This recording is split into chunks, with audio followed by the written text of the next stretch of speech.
children struggling every day with ADHD? Scott's allergies made it hard to keep up with his friends. Allergic reactions from accidental food exposure. Moderate to severe eczema. Plaque psoriasis. Rheumatoid arthritis. Food allergies. Allergies. Seizure. Asthma. Eczema. IBS. Lupus. We are now the sickest country in the world. The health of American children is in crisis. A huge rise in chronic conditions in kids 17 and under. More than 40% of American children now have at least one chronic health condition. Autoimmune disease like rheumatoid arthritis, juvenile diabetes, lupus, Crohn's disease, all this IBS. I had eczema, asthma, all put out. Allergies, stomach issues. This is to me the one that gets me. Just a few decades ago, 1 in 10,000 children had autism. Today it's 1 in 31. ADD, ADHD, speech delay, language delay, tics, Tourette's syndrome, narcolepsy, sleep disorders, ASD, autism. But there's no way in the world that these kind of rapid increases in the incidence of disease could be genetic. Genetic change takes generations, centuries to play out. What's really causing our kids of this generation to be so chronically sick? What the heck is happening?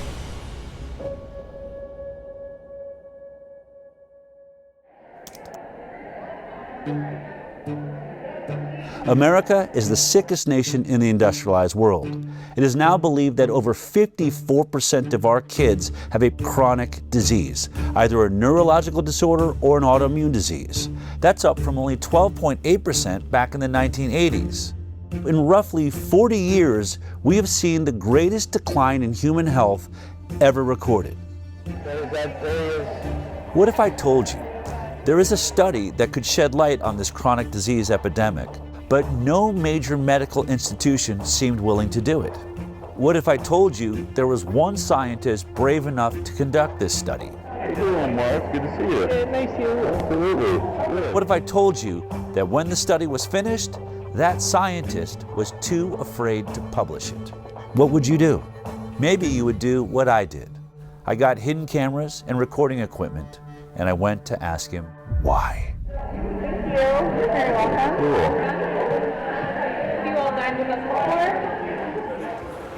I want to show you a video. Okay. Curious of what's your reaction to this. Okay. Just hit play here. Yeah. Go ahead and press play there. What was the most shocking thing? Because I mean, I know what I've seen. No, I thought it was important. It's important information because of it did show a difference between the groups. We have some serious issues.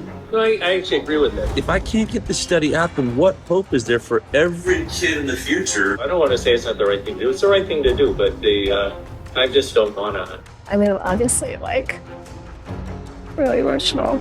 Sick. It's really sick. Publishing something like that, might as well retire. I'd be finished. So who was that guy? Zervo's probably going to lose his job over this.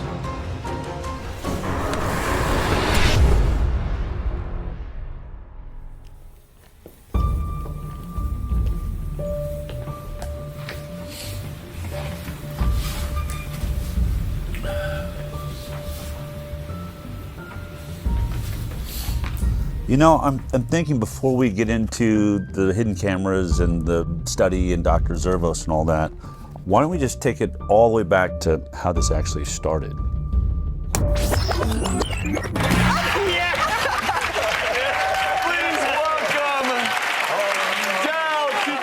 I've been a medical journalist for almost 20 years now. My first 10 years was at CBS, and the last 8 years or so I've had my internet news show called The High Wire. Good morning, good afternoon, good evening, wherever you are. But the biggest change in my career happened when I produced a documentary about vaccinations called Vaxxed. And at the center of that documentary was a whistleblower from the CDC named Dr. William Thompson. He came forward in 2015 and said that they were committing scientific fraud on the vaccine safety studies. Well, that film blew up and became a worldwide sensation, mostly because we got so much bad press, starting with being kicked out of the Tribeca Film Festival. The decision to run a controversial documentary about vaccines has Robert De Niro at the center of a big screen backlash. Tonight, the film festival Robert De Niro started Under Fire, a controversial new film that many are characterizing as anti-vaccine. I think the movie is something that people should see. There was a backlash which I haven't fully explored. I want to know the truth, and I'm not anti-vaccine. I want safe vaccines. Vax producer Dell Bigtree says canceling the screening amounts to a suppression of the truth. I can't imagine what type of pressure came down that would make them pull a movie that they were obviously behind in the beginning. The message from the medical community is clear. This is one of those scientific questions that where science has provided an answer. Vaxxed ended up being one of the most controversial documentaries in history. And because of that, there were lines down the block everywhere we went. Look at this crowd behind me. Look at this line goes on and on and on. In fact, the very first day we screened at Angelica Film Center in New York, I wanted to know why there's this giant line down the block. What are these people here for? Can every parent or someone, if you have a family member with autism, would you please stand up right now? I'd like to see. 3/4 of the room stood up. I remember feeling like the air just got sucked out of the room. I had no idea that there was this many people suffering from this issue. I ended up asking that question 3 screenings a day, 5 days a week for an entire year. And every single time, 3/4 of the room stood up. I realized I had stumbled on something absolutely massive. Hello everybody, this is Jamie. Jamie's first. Can you guys both tell us your names? I'm Stephanie. And this is Zion. After the screenings, parents of injured children were inspired to tell their own stories. We set up video cameras and started interviewing everybody that wanted to talk. And what I discovered is it wasn't just autism, and it wasn't just the MMR vaccine. There was an ocean of vaccine injury, and nobody was talking about it. Doctor says, well, do you want the flu vaccine? I was like, might as well do it now. I gave it and I did polio. They gave her the Hep B vax. She got the 2-month shots. Detail. The MMR vaccine. By 10:30 that morning, she was arching her back, clenching her fists. I didn't think I was gonna cry. That night we were in the hospital with the 106-degree fever. He began to projectile vomit. He began to this loud pitch scream. Like that's when the blood-curdling scream started. I did not lay down for 10 months straight because she would vomit and asphyxiate. She would vomit at night and she would lie there while she was asleep and she would choke on it. When we had that vaccination, he lost all language. He just stopped talking? He wasn't talking. He didn't want to nurse. He went to not talking at all. He was developing really well, except for motor skills. He's got chronic allergies. An eczema rash. Food protein enterolitis syndrome. She couldn't eat anything on the glycemic index that was too high. GI symptoms. He started to have gut inflammation. Chronic snoring. Sleep apnea. Seizure-like activity. We woke up. She just...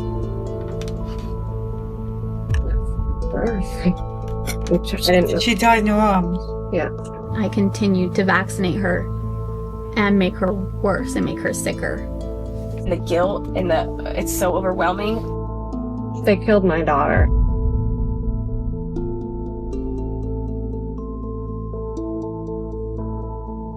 Clearly, this was a bigger issue than anybody realized. But there was one particular interview that we did that really changed my perspective forever. Colton was a 13-year-old healthy, strong boy. He loved anything that has to do with an adrenaline rush. Motocross was his passion. The doctor says, hey, he's the age that you should get the HPV vaccine. I said, okay. So he was administered the vaccine. And then this is the last day he got to ride that big boy bike. And that day he came home, he was starting to feel nauseous, really sore neck.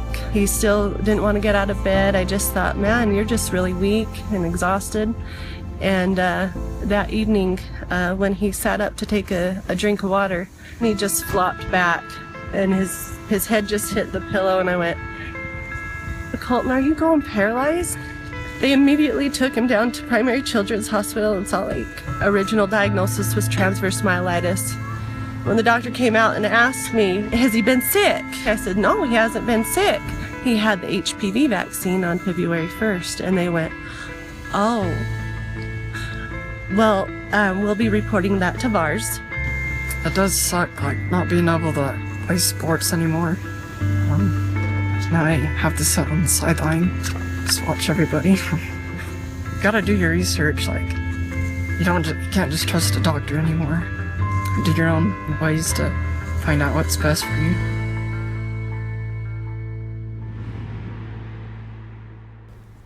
Unfortunately, Colton ended up taking his life in 2018 because he believed he'd become too much of a burden on his family. But the thing I remember about standing there and watching that interview taking place, my co-producer Polly Tommy was doing the interview, was this box that was hanging on his side that was breathing for him. And it went through a tube that was going through a hole in his throat. And he literally had to wait for it to fill his lungs with air before he could answer a question. So he'd go, and then he would start answering the question until he ran out of air.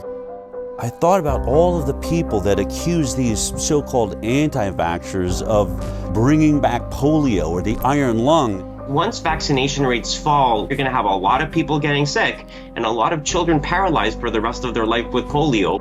I thought, he's wearing an iron lung. You're not laying in a metal tube anymore. They've reduced it down to a box that hangs on your side and a hose that goes to your throat. But in this case, he wasn't paralyzed because he had polio. He wasn't paralyzed because he didn't vaccinate. He was paralyzed by the Gardasil HPV vaccine. I chose to get my daughter vaccinated because I want her to be one less woman affected by cervical cancer. One less. Gardasil. Then I went home and started looking up all of the inserts, the warning labels that are wrapped around all of the childhood vaccines, and most of them say it right there in serious adverse events. Guillain-Barré syndrome, that's paralysis. Or transverse myelitis, paralysis. And I realized polio vaccine is a success. We didn't eradicate paralytic diseases with the vaccine program. The vaccine works. We're causing paralytic diseases with our vaccine program.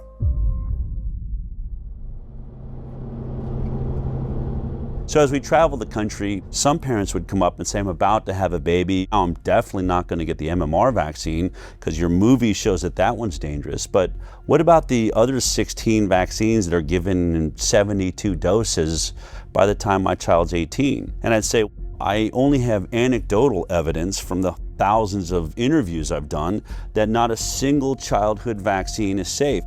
But that's not scientific. I wanted something better. I wanted to get to the bottom of this. So I started a nonprofit called the Informed Consent Action Network. Based on the Nuremberg Code's right to voluntary consent, the German Air Force, the ethical principle globally agreed upon in the wake of the Nazi doctors' horrifying human experiments, of inmates in concentration camps for experimental purposes, where it states the voluntary consent of the human subject is absolutely essential, and there should be no element of force, fraud, deceit, duress, or overreaching or other ulterior form of constraint or coercion.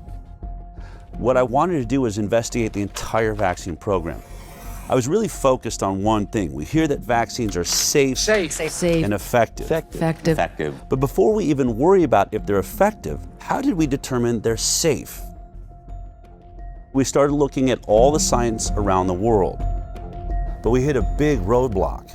You can't sue a manufacturer of a vaccine. It's one of the only products in America that has what they call liability protection. The reason is because of a law that was passed in 1986 by the US government. The pharmaceutical industry basically blackmailed the government, and they said, we are losing so much money from lawsuits for death and injury from our vaccines, we can't make a profit. Studies have shown that the whooping cough or pertussis vaccine causes brain damage. The controversy isn't really over the fact that it happens, but how often it happens. And they said, if you want us to continue making vaccines, you're going to have to take on the liability. And our government agreed to that. If you want to sue or you want to get any information outside of what's publicly known, you're going to have to sue the government. And that's when I realized I need a constitutional attorney. And I found a guy named Aaron Siri. Mr. Siri, you're not a medical doctor, are you? No, sir. And you're not an immunologist or biologist or any kind of... Or vaccinologists, no, but I depose them regularly, including the world's leading ones with regards to vaccines, and I have to make my claims based on actual evidence when I go to court with regards to vaccines. I don't get to rely on titles. Okay. He had a genius way forward. We're going to sue the government agencies, HHS, FDA, NIH, and we started winning. And what did we prove in those lawsuits? That the entire science behind vaccine safety was nothing but a complete fraud. Doctors used to listen to parents. When their parents came in and said, hey, my kid is suffering with this condition, has this issue, doctors listened to them. But when parents started coming in and saying, my kid went in and got a vaccine and then started having X issue, that's when doctors stopped listening. Hi, how you doing? We have triplets, 2 boys and a girl, Richie, Robbie, and Claire. Every day in our life was a party. Every single day they were smiling and laughing and looking at each other, engaging in each other. On June 25th, 2007, we brought them in for the pneumococcal shot. My daughter still has the mark on her leg from the shot. She was the first one to get it, and she screamed and never really stopped screaming after that. But we continued. We didn't know. We did the boys as well. By noon, Claire shut completely off. It was as if she was blind and deaf, and all she did at that moment was stare at the ceiling fan. So that was at noon. We had the shot at 10 a.m. 2 o'clock, we watched Richie shut off. They lost all their reflexes. I'm an educational audiologist. I actually did the test for the stapedial reflex, which is a little muscle in the middle ear, just to see if a muscle they can't control was still working, and it didn't. The stapedial reflex dampens sound so your ears don't hurt from a really loud sound, and both of them had no stapedial reflex. They stopped blinking, stopped yawning, stopped coughing, stopped sneezing. The worst is when we saw the final one shut down. We were told it was genetic, and then we were told by geneticists that there's no possible way 3 children would shut off on the same day. So we had severe autism spectrum disorder for all 3 kids entering kindergarten. We have spent hundreds of thousands of dollars trying to recover them.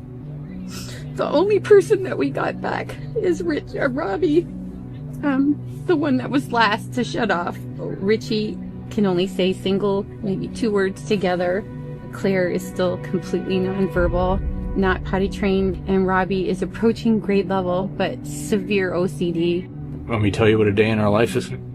So you got, say, a 6 or 7 or 8 year old child who's not potty trained, and at 2 or 3 or 4 o'clock in the morning they fill their diaper. Well, you assume that's pretty uncomfortable, so they take it off.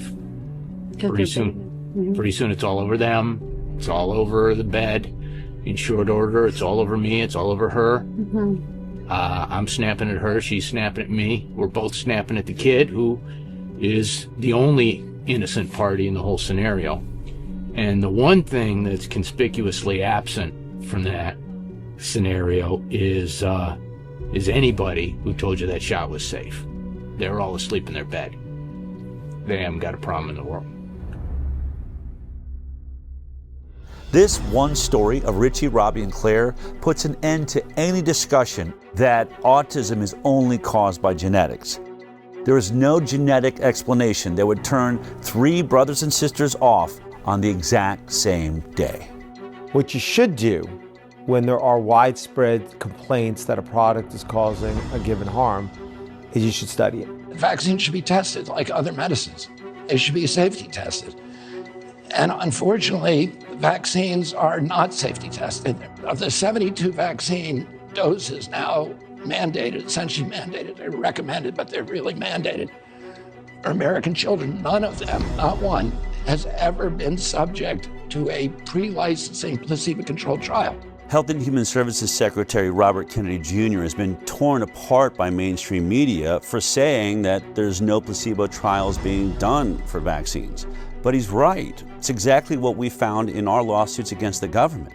Not a single childhood vaccine is going through a double-blind, randomized, placebo-controlled trial prior to licensure.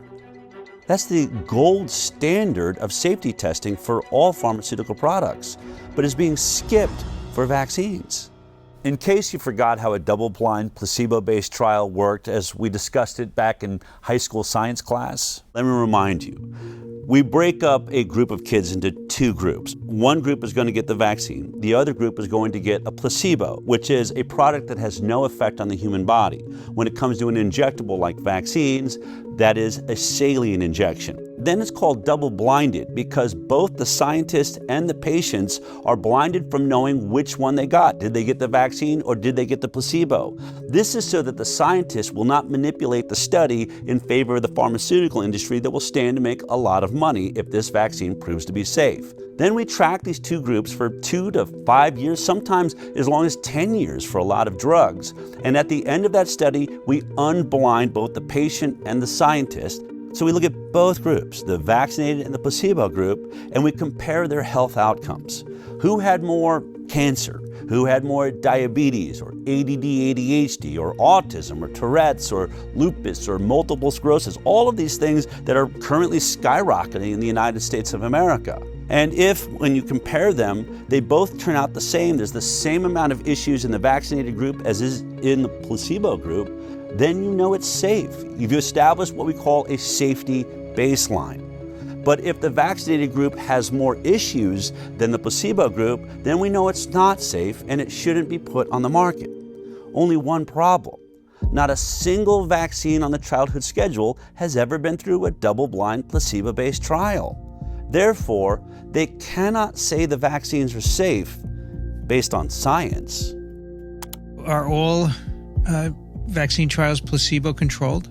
No, and nor should they be. So, for example, when Prevnar 13, so Prevnar was a conjugate pneumococcal vaccine. The FDA has approved a new pneumococcal vaccine. It had to be tested in the phase 3 trial, and so the control group there was Prevnar 7 and had been shown to work. It will replace Prevnar, which was effective against 7 serotypes. You can't ask parents to put their children at risk of pneumococcal disease when there existed on the market at the time a vaccine to prevent that. And the World Health Organization has been very clear on this. That would have been considered an ethical trial. Dr. Paul Offit's one of the big proponents of vaccinations, probably because he's made a vaccine and made a killing off of it, the rotavirus vaccines on the childhood schedule. It doesn't matter whether I financially benefited or not. He likes to go around and say, well, we can't always do placebo trials, especially if there's already a vaccine that covers that disease.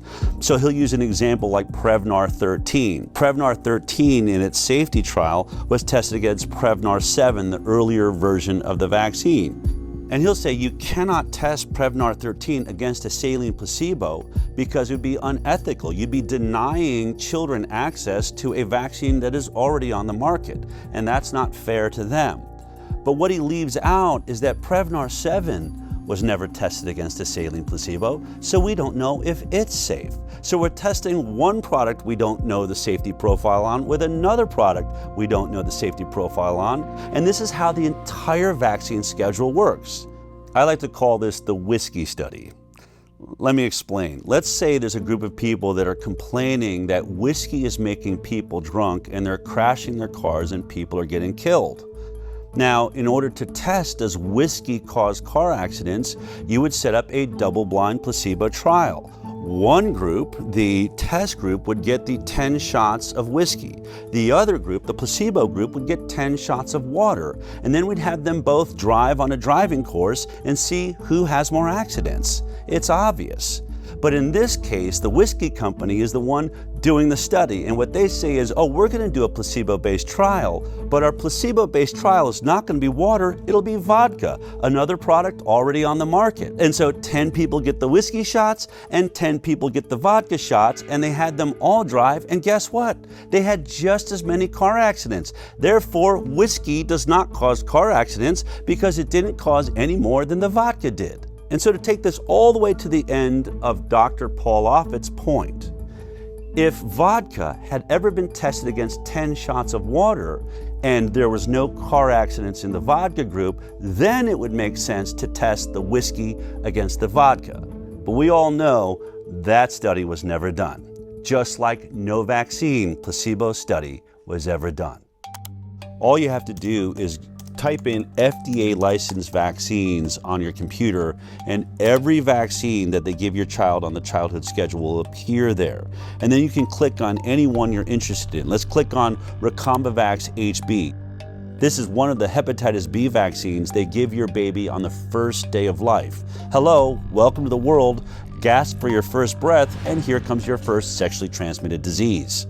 Now, go to vaccine insert. This is the insert or the warning label that is wrapped around the vaccine when it's delivered to your doctor. It has all kinds of information like what's in the vaccine, all the ingredients, side effects of the vaccine, but I want you to focus on section 6.1. This is where they talk about the clinical trial they relied upon to establish safety. It's always 6.1 on every single vaccine, so you can look at all of them. But in this one, you'll see that there was only 147 children in the entire trial. And they were only monitored for 5 days after each dose. 5 days. So think about it. Would you take any drug that was only monitored for safety for 5 days? If your child dies on day 6, it wasn't captured by this trial. They'll say, we didn't see any deaths. If a child had autism 2 years later, or other autoimmune diseases or neurological disorders, things that take years to develop, they'll say, we didn't see any in our trial. This is why every drug we take goes through a multi-year safety trial. Most of your issues are going to take years to develop, and if your study isn't that long, you'll never ever see them. We had an interesting opportunity to talk about this with Dr. Stanley Plotkin, who's considered to be the reigning godfather of our vaccine program. Dr. Stan Plotkin. Dr. Plotkin. Virtually every country in the world is affected by his vaccines. Like the rubella vaccine, the rotavirus vaccine, rabies. He trained just a generation of scientists, including myself, to think like he thinks. He developed the standard textbook for vaccines in 1988. Bill Gates calls his book a Bible for vaccinologists. I hope it's more accurate than the Bible. In 2018, our attorney, Aaron Siri, had the opportunity to depose under oath Dr. Stanley Plotkin, and he asked him this exact question. Is a 5-day safety trial long enough to capture all of the side effects that people are complaining about from the hepatitis B vaccine? Dr. Plotkin, this is the product, the manufacturer insert for Recombavax HB, correct? Yes. And the clinical trial experience would be found in section 6.1, correct? Correct? Dr. Plotkin? Yes. Okay. In section 6.1, when you look at the clinical trials that were done pre-licensure for Recombavax HB, how long does it say that safety was monitored after each dose? Let's see.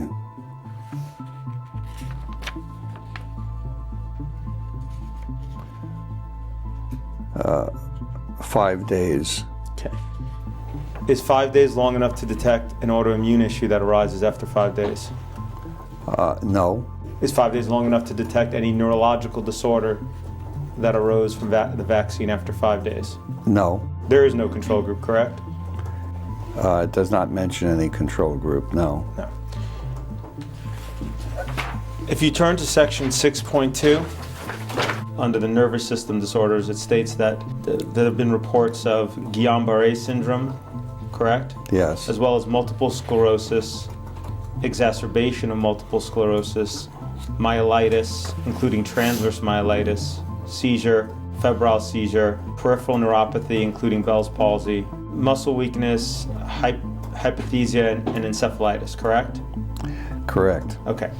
Now, it says at the top... Before you go on, these reports are required to be included because they have been reported to the authorities as happening after vaccination. That is not proof that the vaccine caused those reactions. In order to establish whether it's causal between the vaccine and the condition, you need a randomized, placebo-controlled study. But yes. That was not done for this hepatitis B vaccine before licensure, was it? No. Okay. Without a control group, if you're looking for a phenomenon occurring in the vaccine group, you cannot judge that phenomenon without having a control group. Isn't it true that it would now be considered unethical to conduct such a study today? It would be, yes, it would be ethically difficult. So this is how the entire game is played. They don't do a safety placebo trial before the vaccine's licensed. Then when people start lining up with all of these serious side effects, you say, well, can you do a placebo-based trial now? And they'll say, no, it's unethical. So they won't do it before, they won't do it after there's injuries, and when they can't do a study, your doctor says to you, I haven't seen any studies that show that these injuries are being caused by the vaccine. Therefore, I'm going to assume they're safe. Do you agree with the CDC's recommendation that babies receive a hepatitis B on the first day of life? Yes. You stated that hepatitis B doesn't cause encephalitis, right? That's my opinion, yes. But the IOM, after doing its review, determined it couldn't find science to support a causal determination one way or another.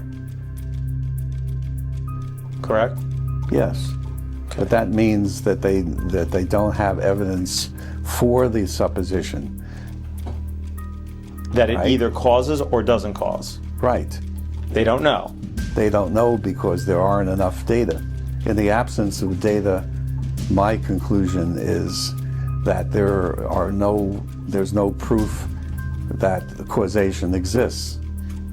So if there's no data to show that it causes or it doesn't cause, yes. Your supposition, is that I understand correctly? Yes. Is that it doesn't cause it? That there's no proof that it does. Okay, that's different than saying it doesn't cause it, correct? Correct. So let's be clear, vaccine safety is not based on science and data, it's based on an assumption of safety. And that is the stalemate we find ourselves in. But there's one way out of it. Instead of doing a placebo-based study, you can do a retrospective study looking at people that have already made their choice, whether they're going to vaccinate or not. And then you just compare those groups, the ones that got the vaccines and the ones that decided not to vaccinate. We call that the vaccinated versus unvaccinated study. It's been done by a few independent scientists and institutes amongst small groups of children, but never by a major government agency or a major medical facility. The reason this study is important, I think, is illustrated by a study that was done in Guinea-Bissau, Africa, by a man named Dr. Peter Abe. He's one of the lead experts, he's pro-vaccine, and he develops vaccine programs for the third world. He had a DTP vaccine program he'd run 30 years ago in Guinea-Bissau, Africa, and recognized 30 years later, you know what, only half the children in the country got that vaccine and the other half didn't. I could do a perfect comparative study between the vaccinated and the unvaccinated. And when he did that study, the results blew his mind. This is about vaccines.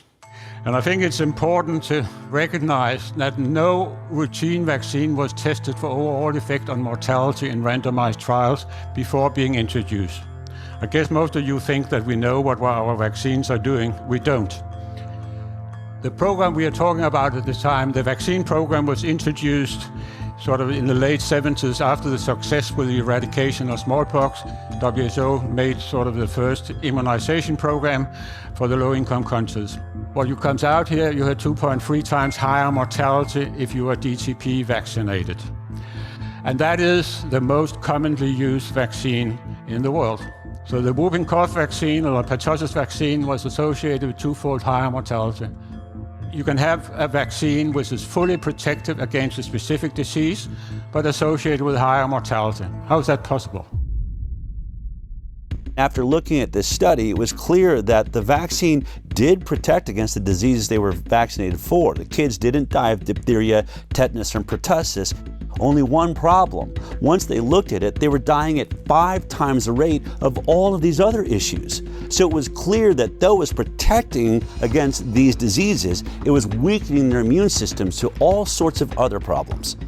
One of the other scientists on this study did a TED Talk on this. In spite of being protected against 3 deadly diseases, the introduction of DTP was associated with increased overall mortality. Children who received DTP vaccine had 5 times higher risk of dying than those who didn't. And this is just one example of many studies now done of DTP vaccine, and they all show the same. DTP vaccinated children have higher mortality than those who didn't get DTP. So it appears that DTP vaccine has negative non-specific effects. The protection against the 3 deadly diseases comes at a very high price, namely increased risk of dying. So, with the best of intentions, the use of DTP vaccine may kill more children than it saves. I know these results are extremely uncomfortable, and most people, including myself, just wish they weren't true. But this is what the data tells us. That was just a study of one vaccine in a group of children. What if you studied children that were receiving not one vaccine, but between 72 and 100 vaccines by the time they're 18? Of course, I'm talking about the most vaccinated nation in the world, the United States of America. Our federal health authorities actually paid the Institute of Medicine to look at the safety of the vaccine schedule as a whole. And the Institute of Medicine, after conducting that review, came back with a report in 2013. The report said no studies have compared the differences in health outcomes between entirely unimmunized populations of children and fully immunized children. It's the CDC's responsibility to do those studies, and they've been ordered again and again and again to do them, and they have refused. But the Institute of Medicine has looked at the vaccine schedule and said in their 2011 report, there are over 150 injuries that are likely to be associated with vaccines that have never been studied. Well, what did the CDC do after the Institute of Medicine issued that report? Instead of doing the study, they ended up doing a study on how to do a vax versus unvax study. It went and it paid a whole lot of money to issue a white paper on how to conduct that study comparing vaccinated versus unvaccinated kids. That white paper came out in 2015. Now, here we are in 2025, 10 years later. They've still never published that study. Now, have they never done the study? I can't tell you. This is information that vaccine safety advocates want and have been asking for a long time, and I'm not sure why it hasn't been done. This simple study would shut up every anti-vaxxer forever. I have to believe that they have done this study every way they possibly can, and they can't seem to figure out how to make it look like the vaccinated are healthier. But that's just my opinion, based on several other studies I've seen that did compare vaccinated to unvaccinated, but mainstream medicine says, well, the cohort was too small, or they poke holes in it saying it wasn't done by a major medical institution. So if we're ever going to get a vax versus unvaccinated study that people believe in, it's going to have to be done by highly credited scientists at a major medical institution who has a database big enough to do a thorough, robust investigation comparing the vaccinated to the unvaccinated. As fate would have it, Dell met the head of infectious disease at Henry Ford Health System, Marcus Servos.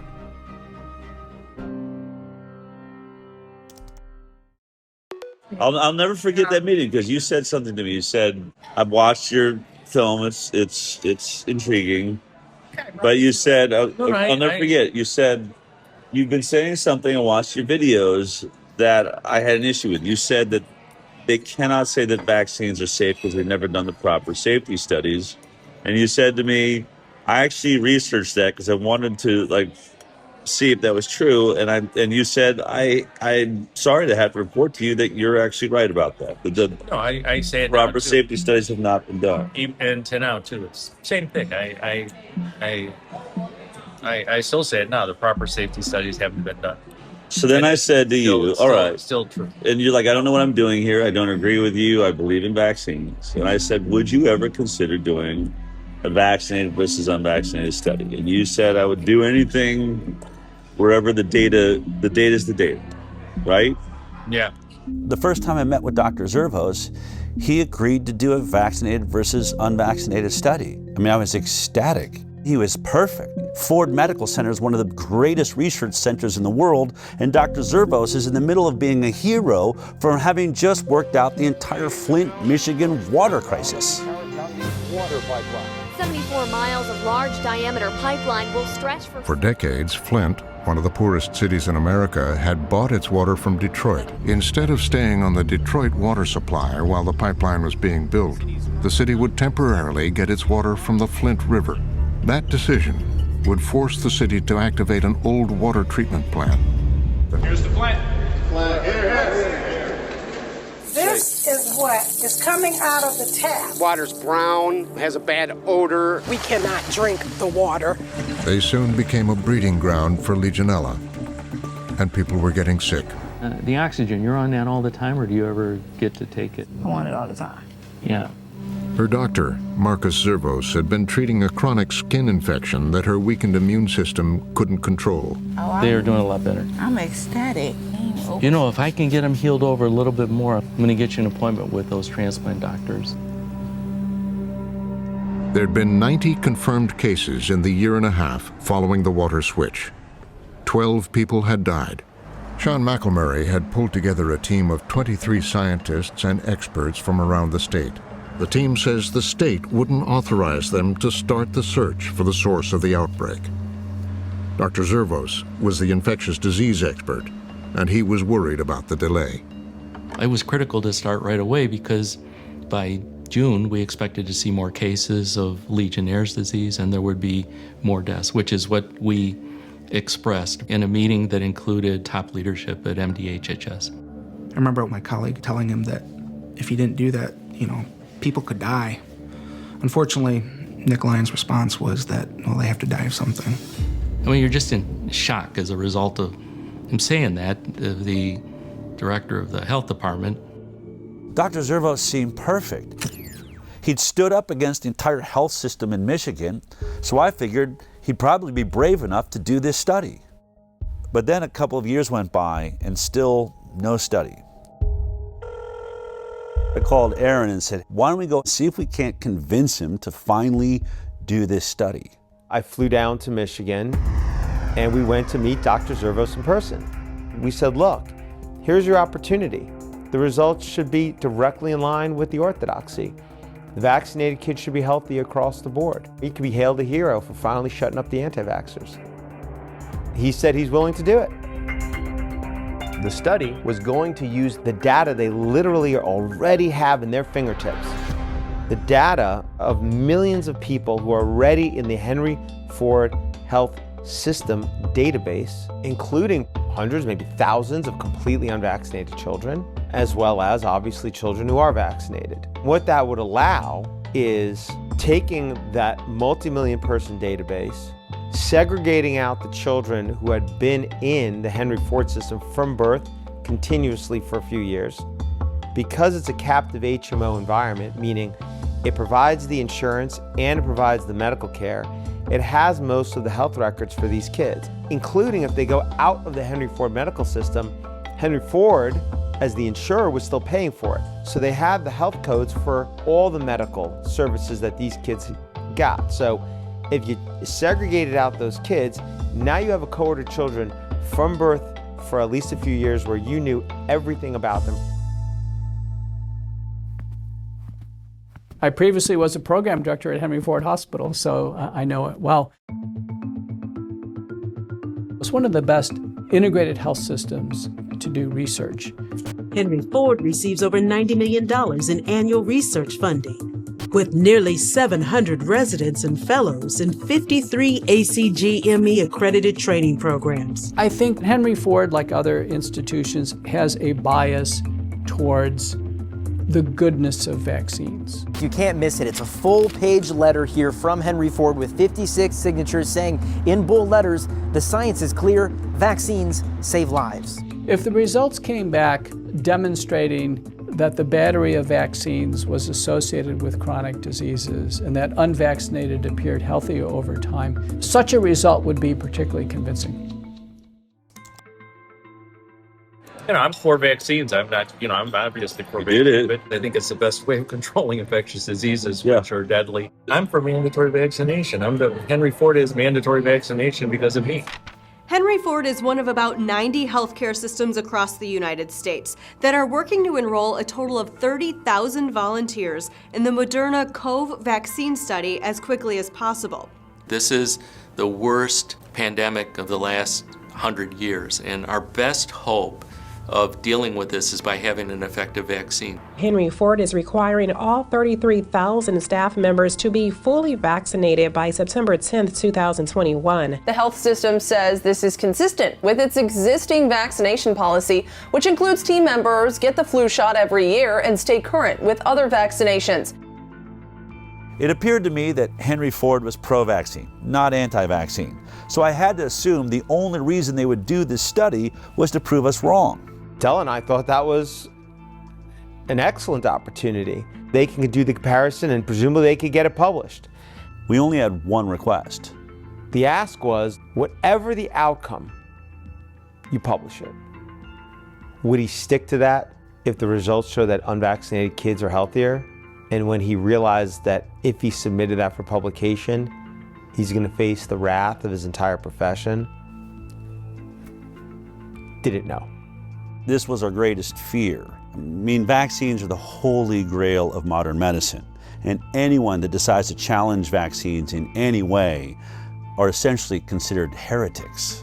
Vaccines are safe. Vaccines are safe and effective. Vaccines are safe and highly effective. Safe and effective. Safe and they're highly effective. Vaccines are one of humanity's most incredible accomplishments, and they've saved millions of lives. Childhood vaccines have prevented about 4 million deaths around the world every year. The overwhelming majority of pediatricians in this country strongly support vaccinations. Missing her vaccination dates. We're not vaccinating.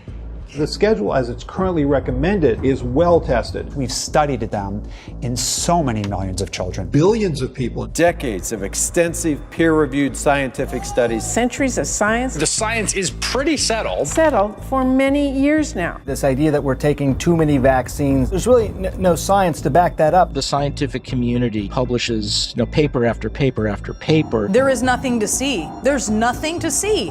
I will not stand here and let conspiracy theories distract from real solutions.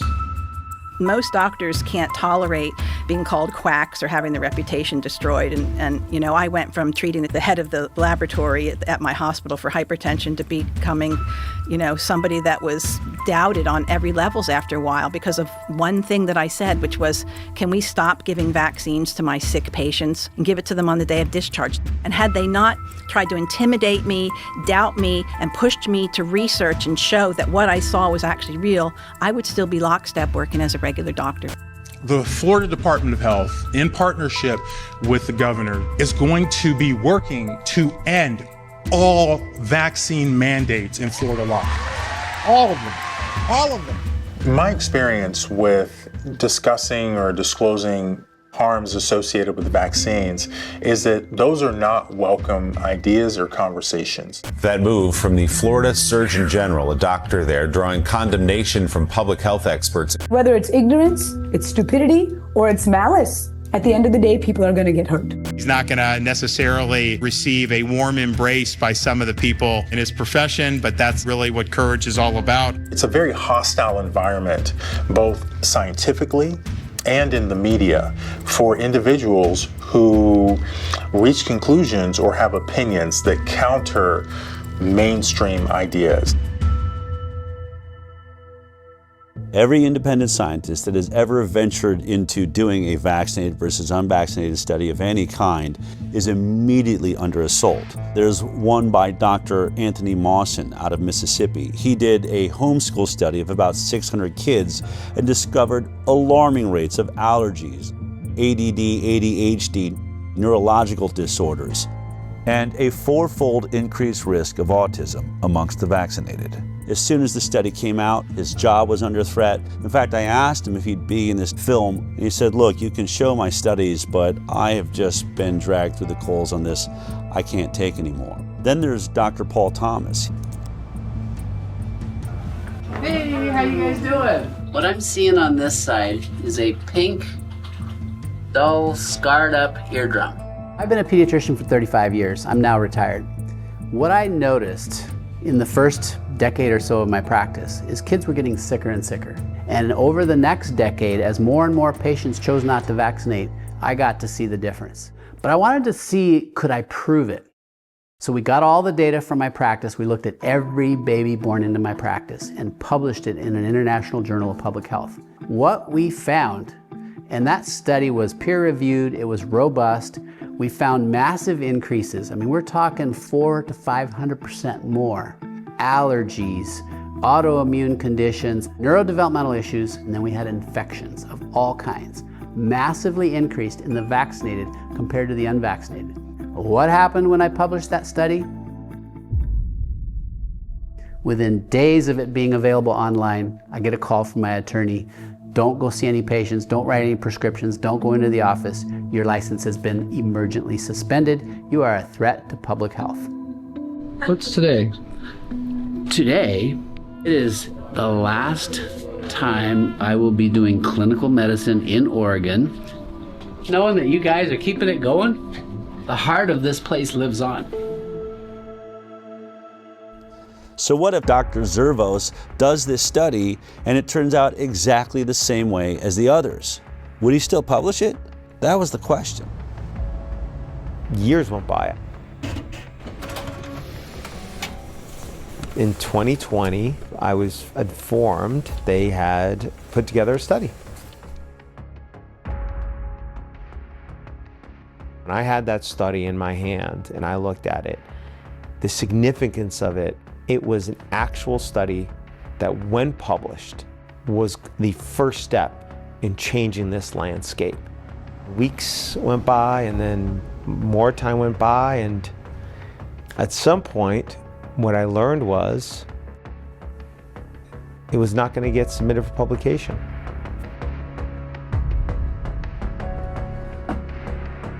Aaron called me and said they finished the study. Only one problem, they're not going to publish it. I mean, it was everything we were afraid of. I called Dr. Zervos and I said, can I fly out and meet you for dinner? And he agreed. I wanted to look Zervos in the eyes and ask him, what's so damning in this study that you're afraid to publish it? I wanted to know what was in this study. I hadn't seen it. I also imagined there's got to be a way to talk him into publishing this study. But one thing was for sure, this was my last chance. I'm going to bring hidden cameras and recording equipment so that no matter what happens at this dinner, I can prove it happened. What do you think about the study you guys have done? It's important information because of, it did show a difference between the groups. I don't know how to. Oh, she got it. How to explain? Here it comes. I don't know how to explain it, but it's important. It was an important finding. The study was for what. Do you find any flaws in the study? I mean, is there a way they could do the study? You can do the study better with what's there? Not that I know. No. That I know.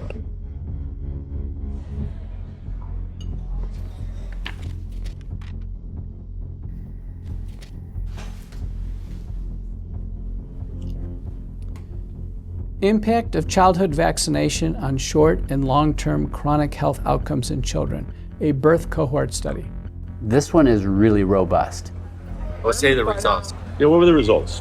The CDC put out a white paper on how you would look at vaccinated versus unvaccinated, and we followed it to a T. I agree with that. No. Do you agree with that? We 100% did. We looked at this every other way and sideways.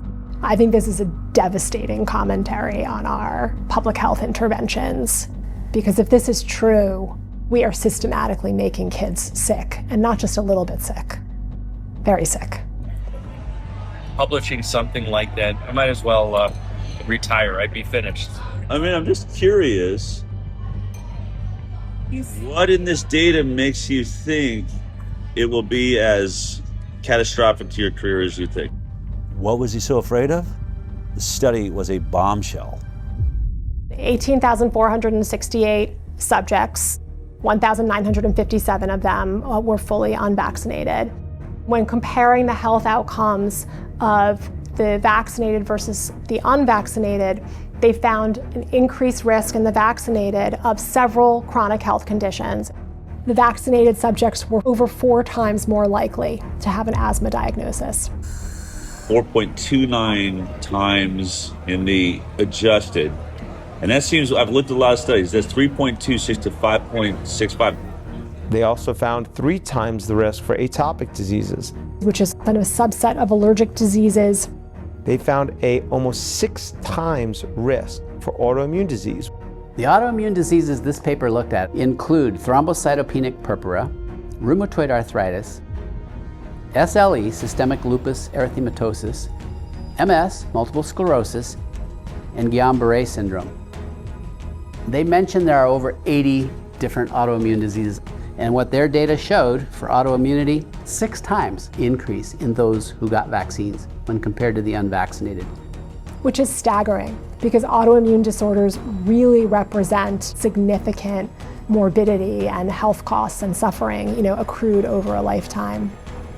Neurodevelopmental disorders. What kind of numbers are we talking about? Do you remember? 5.5 times risk for neurodevelopmental disorders. We know that the immune system is intimately connected with both brain development and brain functioning. And so when the immune system gets triggered by illness, potentially by vaccination, you can get neuropsychiatric symptoms, presumably related to brain inflammation and immune processes in the brain. 2.92 times the amount of motor disabilities, 4.47 times the amount of speech disorders in the vaccinated compared to the unvaccinated. 3 times the rate of developmental delay. They found the same things I found related to allergy and autoimmunity. Also, 6 times more acute and chronic ear infections. Interestingly, there were several health conditions where they couldn't even do this analysis because there were none in the unvaccinated group. The way that the mathematical formulas work, you can't have a 0 in any one group and be able to compare risk. For example, there were 262 children who had ADHD in the vaccinated group. Amongst the unvaccinated group, there were 0 cases of ADHD. 0. These ones are just mind-boggling. These conditions were not found at all in almost 2,000 unvaccinated kids. 0 brain dysfunction, 0 diabetes, 0 behavioral problems, 0 learning disabilities, 0 intellectual disabilities, 0 tics, and 0 other psychological disabilities in the unvaccinated.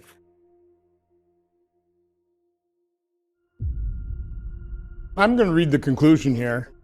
Despite this, and in contrast to our expectations, again, the author's expectations was they'd conduct the study and probably find vaccinated people a whole lot healthier than the unvaccinated, right?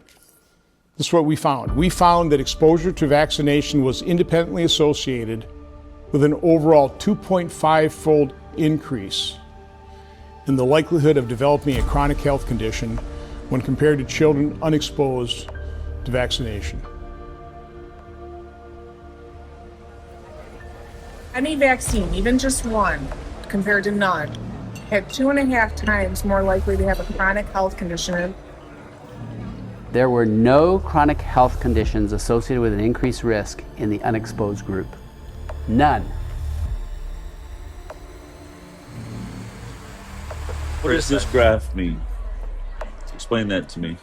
So it's no vaccines versus vaccines. That's basically your likelihood of not having a chronic health condition.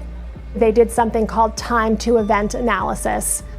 At 10 years, the likelihood of being free from a chronic illness was only 43% in the vaccinated group versus 83% in the unvaccinated group. It's a big difference.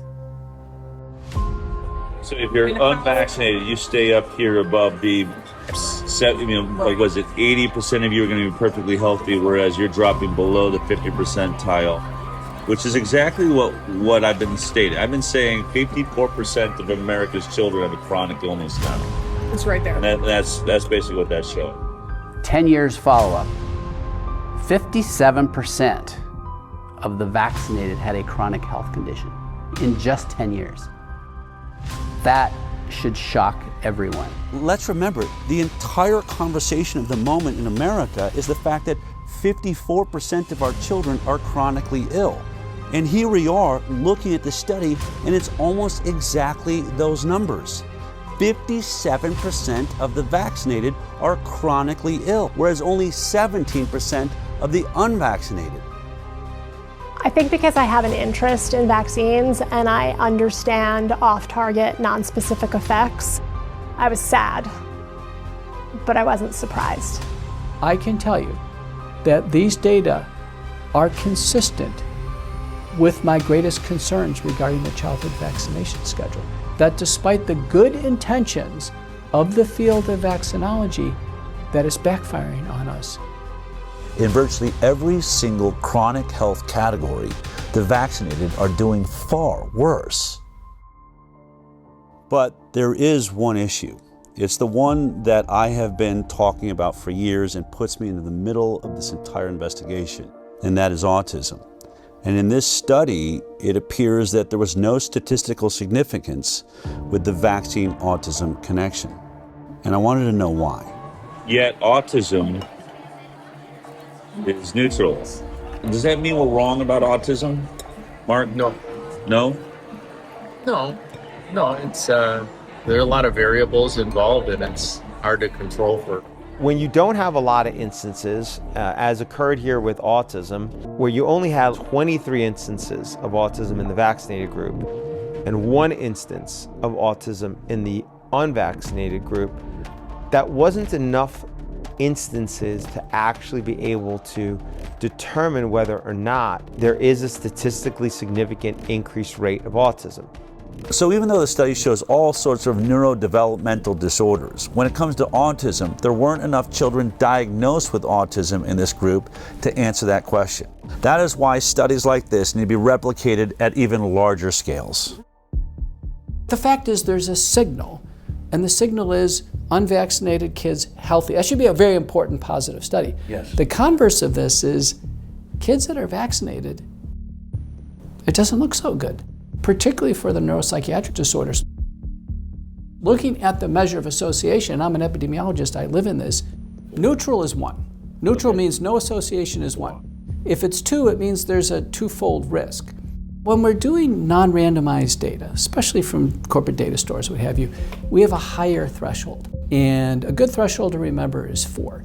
If there's a 4-fold increased risk in a data set, if we were to go do this somewhere else, almost certainly we would find an association when this is telling us that the risk relationship is greater than 4. I was sitting at that dinner reading this study for the first time and thinking, oh my God, the world needs to see this study. But the more I pressed Dr. Zervos to publish it, the more excuses he had. I think it's a good study, but it does have limitations to it. The argument against it is going to be that it's same thing. Retrospective, it's not a controlled group. There's no control group. That there's other factors involved. It's a heterogeneous group of conditions. The perfect example was hydroxychloroquine. Did I happen to mention that not only was Dr. Zervos at the center of the Flint, Michigan water crisis, he was also at the center of the hydroxychloroquine study that was done by Ford and showed a 50% reduction in death for those that received hydroxychloroquine. And for that, he got attacked by Tony Fauci and virtually everybody in mainstream media and the medical world. The Henry Ford Hospital study that was published was a non-controlled retrospective cohort study. So that study is a flawed study. In the PR at Henry Ford, they put a gag order on me. I couldn't talk about anything. And they said to me, Mark, so what? So you go on CNN, which they would be happy. They'd be thrilled to have you on CNN. And, you say what you feel. But they're just going to twist what you say anyway. and make you look bad anyway. So what good's it going to do? So I should still be able to defend myself and and say what the inaccuracies are. So I'm thinking to myself, maybe the Henry Ford PR was right, is that it's just going to get twisted around anyway, make you look bad, and you get fired. So what good does it do? So what's going to happen with this one is the same thing, is that somebody's going to come back and they're going to say, the study is flawed, as opposed to looking at it in the way that it should be looked at. How about looking at this as important scientific information that can inform how the proper study should be done? It won't be taken like that. And then I can say, why? Because there's a political agenda to it. I get it has its issues. Any retrospective study is always going to have the same problems, right? So you always have the same attacks upon it. There are limitations to retrospective studies. That's the reason why we like to do randomized clinical trials when we can, because they don't have the same limitations. The major one that you have to worry about with retrospective studies is things that are different between the groups that you're comparing that you're unable to account for.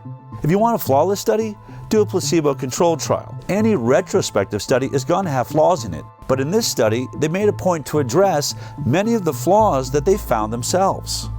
If someone were critical of the study, I think issues that a researcher might raise would be things like the different lengths of follow-up for the groups between the children who received no vaccines and the children who received vaccines. The authors actually did do a sensitivity analysis where they limited the analysis to children who had at least a certain amount of follow-up. When they limited the follow-up time for both the vaccinated and the unvaccinated to 1 year, it's still 2.75 times higher rate of chronic disease in the vaccinated. And when they limited it to 3 years, it's 3.38 times the rate of chronic disease in the vaccinated. And when they limit it to 5 years, it's 4 times greater.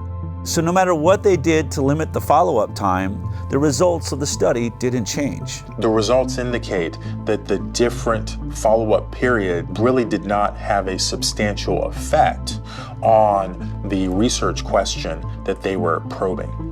Another concern is that there are just big differences in how likely the children who received no vaccines were to seek health care compared to the children who received vaccines. So in other words, could the differences we're finding in the study just be due to the fact that these kids were being seen less often, and so they're getting fewer diagnoses? To try and address this, they limited the population of children who didn't receive any vaccines to children who at least had some number of medical visits. And even in that sensitivity analysis, the main findings persisted.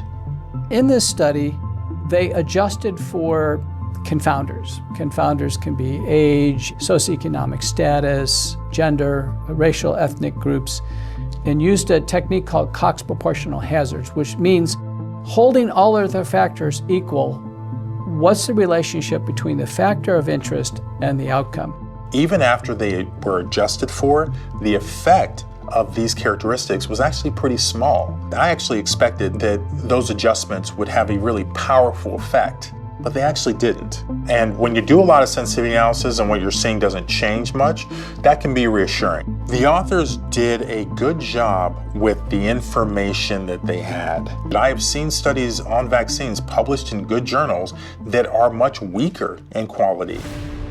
Is what your study shows, is it important? Yeah, it is important. You know who you should send it to? What I told you a while ago. Because I'm just not going to do. I'm not going to do it because I don't want to end up like Diddy or. I don't want to suffer what McCullough did.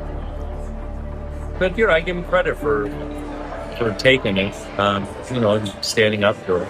But I'm just not going to do it. I'm not going to do it. In any other climate, in a regular climate, you would have put this study out just as it is. Right? If we weren't in this world of censorship... I'd put it out just how it is. You would? I'd put it out just how it is, yeah. I'd like to just finish out my work, doing international work. Part of my reluctance to do anything is that nothing is going to come out of it other than me losing my job, which I'd rather not see happen. I'm open to it. We're here because I fully respect you and I recognize the danger of, I said to you, if you do this study, I'm going to repeat it because I don't remember. I said, if you do the study, you're going to come under fire. You said, I don't care about that. I'm all about the data and I'm about to retire anyway. That's literally what you said. Yeah. So your energy has definitely changed on that. But energy's changing. Let me put it this way. I put my whole career on the line because I saw an issue. Because what? I saw an issue that is affecting the children of America and the world. We have a serious growing problem of autoimmune disease, chronic illness. I am not saying that vaccines are the only cause, but I am saying this program needs some serious work. We had much better health when we were getting 10, 20 vaccines. At 54 shots with 72 doses, it is clear we are not making our children healthier. They're going the wrong direction. If there's a way to do this program better, which I believe, I've never said I'm trying to eradicate vaccines from the planet, but we are at an autism rate now of 1 in 26, 28. We have some serious issues. No, I actually agree with that. Is there a different way we could be doing it? Right, but how do we get there if I finally, and what are the odds? I find someone like you that has got the clout. If I can't get the study out, then what hope is there for every kid in the future? I can't do shit for them. Unless there's a change in leadership, nothing is going to happen. Publishing one study like this one is not gonna. It's not gonna. It's actually the right thing to do. I don't want to say it's not the right thing to do. It's the right thing to do, but I just don't want to. And I don't want to say I have enough problems, but I've got enough things like that I'm already dealing with. And I don't want another one. Hold on. I just want to say this. This is the Galileo moment. I believe this changes more lives than anything there is. If we can fix this vaccine program, it doesn't just change millions of children's lives here in America, it changes worldwide. You'll be the father of the change in the system. That's historic. And I want to work with you to do that. This is why we're here. Yeah. No, I see what you're saying. We have an ability to do something that no one ever dreamed is possible. If it's not you, then who? For some reason, it always comes towards me. No, I can't handle it. I really can't. I'm not a good person. I can't handle it. I'm not a good person, but I'm just not going to do it. I'm not going to do that. Because I've got other stuff to worry about.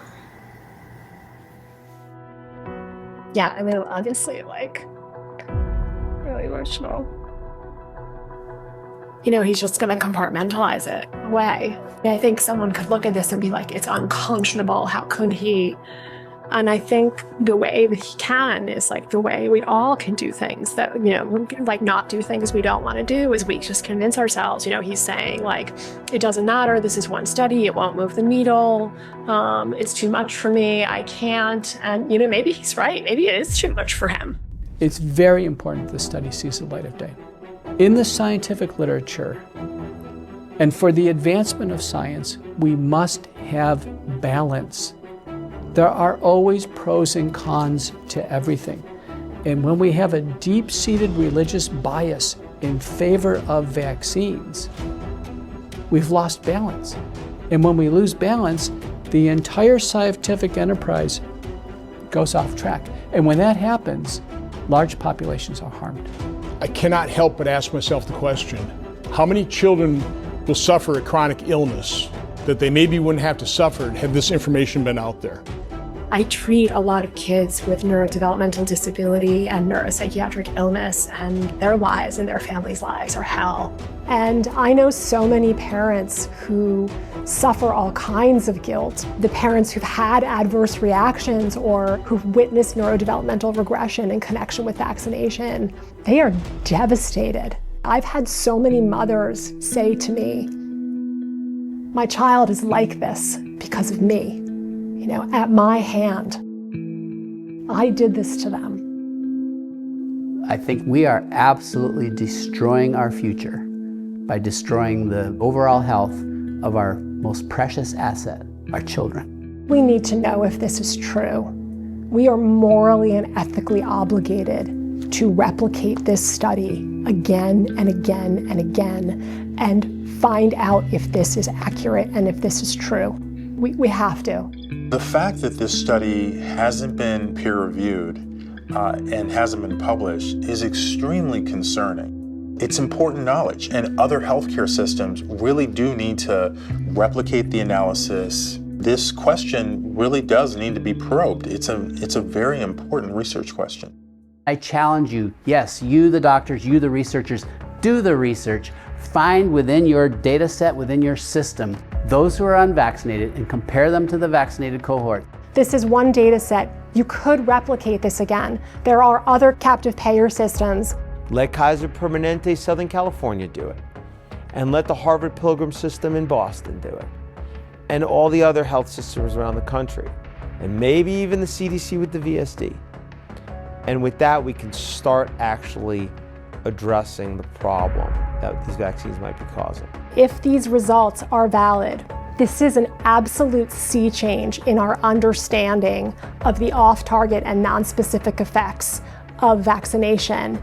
And we will have to reconsider the way we go about our vaccination program.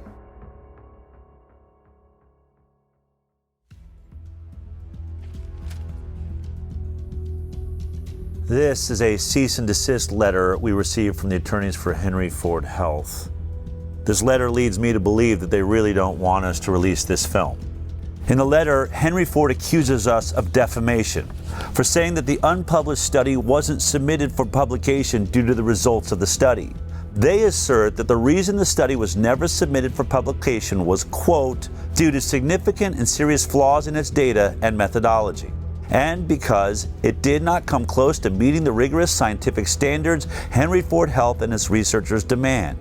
But we just heard from Dr. Marcus Zervos, the lead author on this unpublished study and a world-leading expert on infectious disease at Henry Ford. He told me he believed the study was a good study and he would publish it just as it is. Only one problem. If he does publish it, he believes it would be the end of his career. He'd be finished. Not my words, but his. Now, even if Dr. Zervos stands by his study, does that mean it's a perfect study? Of course not. Can we say that the Henry Ford study proves that vaccines are causing the chronic disease epidemic? No, we cannot. A retrospective study does not prove causation. What we can say is that we believe it is showing a signal, a red flag waved in the air by the scientific method. Houston, there may be a real problem here. Now, this concern is heightened by the fact that this unpublished study does not stand alone. It's not an anomaly. It now stands with several other studies that have all shown similar signals. So there will certainly be attacks on the limitations of this study, which can be found in most retrospective studies, and we acknowledge those limitations. But the only way to really refute it is to do your own vaccinated versus unvaccinated study and prove us wrong. That's what I believe Dr. Zervos attempted to do and failed. But as parents watching this film right now, you have to ask yourself a very important question. Why hasn't a single health agency or major medical institution in the world been able to produce one single vaccinated versus completely unvaccinated study that shows that the vaccinated children are healthier? Wasn't that the entire purpose of the vaccine program? To make our children healthier? And although this may be an inconvenient study for anyone who said that the vaccine program was safe, there is a bright side. In every one of these studies so far, there is a group of children who are thriving, who aren't suffering from many of the ailments that plague America's children, who have barely any cases of neurodevelopmental disorders or autoimmune disease. They are living in a world that is flourishing with health because their parents went in a different direction. You now have even more data. You've been informed. What are you going to do about it? That choice is yours.